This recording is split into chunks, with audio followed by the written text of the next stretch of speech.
Hi, I'm Rob. And I'm Rob. And this is Ask Rob and Rob.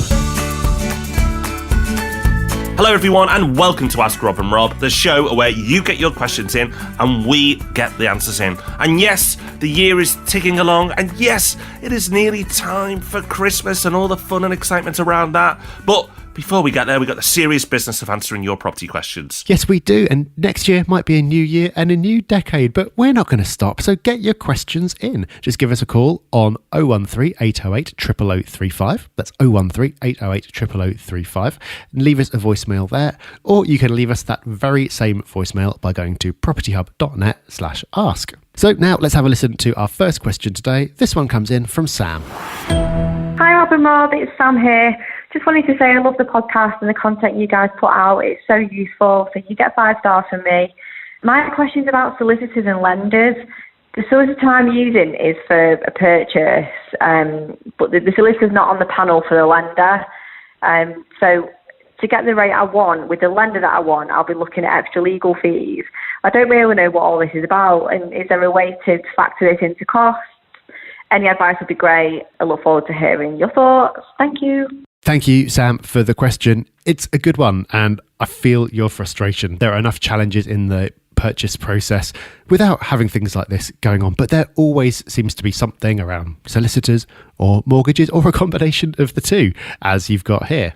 For anyone who doesn't know, most lenders have a panel of solicitors who they will work with, and it matters to them because in general, your solicitor will end up interacting with the lender a lot and doing lots of the legal work from their side as well. So they don't want to work with just anyone. So it's worth making sure before you start working with a solicitor that they are on the panels for all the major lenders.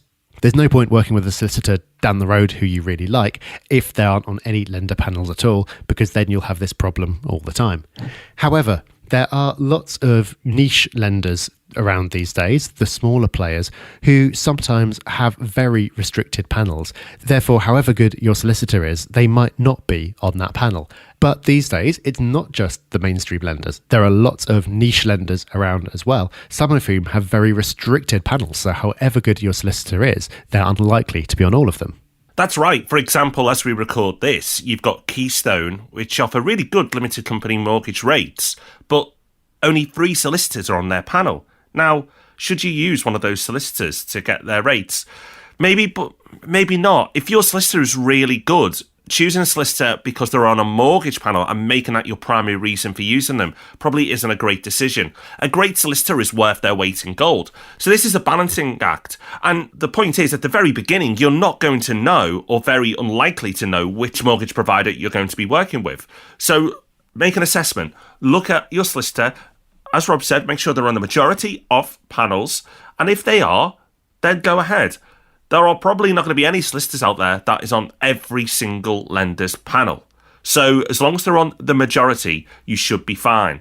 And then focus on picking your solicitor on their ability, their experience with working investors, and you'll be a lot better off. And if you do end up really wanting to use a particular niche lender who your solicitor is not on the panel of, then you can get around it by using another solicitor who is on their panel just to do the lender bits of the legals. That will, of course, end up costing you more money, and it's a cost that you might not have factored in at the start, and that's going to be frustrating. But you need to balance that out against the saving that you're making by going with that lender. So if the lender with the restricted panel is 0.1% cheaper, probably not worth the extra hassle and the extra legal fees. But if they're dramatically cheaper, or if for some reason it's the only option you've got because of your circumstances or because of something around the property, then it's just something you'll have to do. Unfortunately, property purchases come with extra costs. It could be something like this. It can be having to use an extra solicitor for limited company purchases to advise you separately from your company. That's something that comes up as well. Or, let's be honest, it can be any number of other things. That's just the nature of the game. It's annoying because it would be great to know at the very start what your purchase is going to cost you, but it's wise to mentally budget in a little bit extra because the majority of the time, something will come up. Something else that's come up is another question, and this one's in from Marcus. Hi, Rob and Rob. It's Marcus here from London.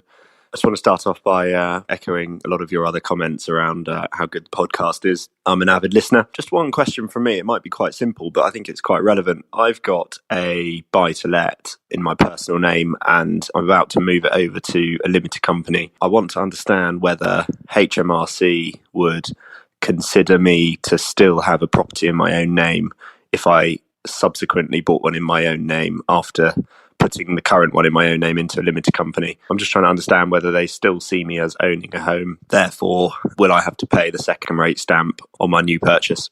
Thank you very much again. I'd be grateful for some help on this one. Hi, Marcus. Thank you for your question.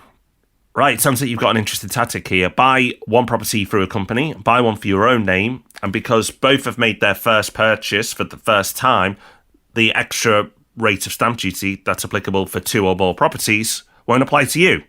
Well, unfortunately, that's not going to be the case because for limited companies, you will pay the higher rate of tax on any property that you buy. So you're scuppered from the offset, really.